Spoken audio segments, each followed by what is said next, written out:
ចាតើបងមកមើលសាច់កណាត់ចិត្តទាំងអស់គ្នាបងណាប្រភេទសាច់កណាត់នេះជាប្រភេទសាច់ក្រាស់ការពារពលឺថ្ងៃហើយមានម៉ូត highlight ផ្លិតលើនឹងតិចតិចបងស្អាតខ្លាំងមែនតើឬក៏បងហៅជាមួយនឹងម៉ូតផ្កាផុសក៏បានដែរណាបងណា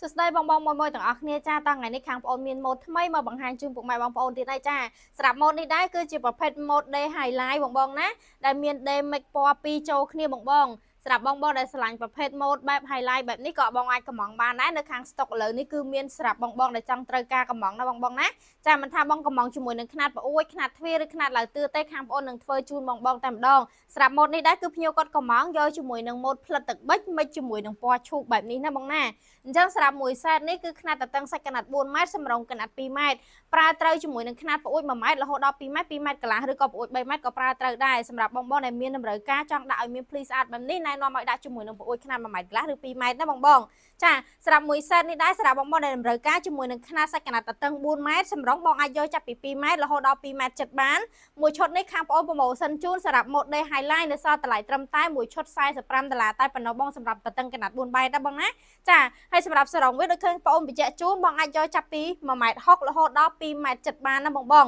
មួយ set គឺមានថែមជាមួយនឹងបូចងចាមានតពួកបូចងមានជាមួយនឹងដងមានជើងចាប់មានឆ្នុកមានមួយសែតតែម្ដងជូនបងយកទៅឡើងបានមកប្អួយយ៉ាងស្រស់ស្អាតបែបនេះសម្រាប់ឈុតនេះគឺតម្លៃពិសេសត្រឹមតែមួយឈុត$45តែប៉ុណ្ណោះសម្រាប់ mode highlight ខ្នាតតតឹង4ម៉ែត្រណាបង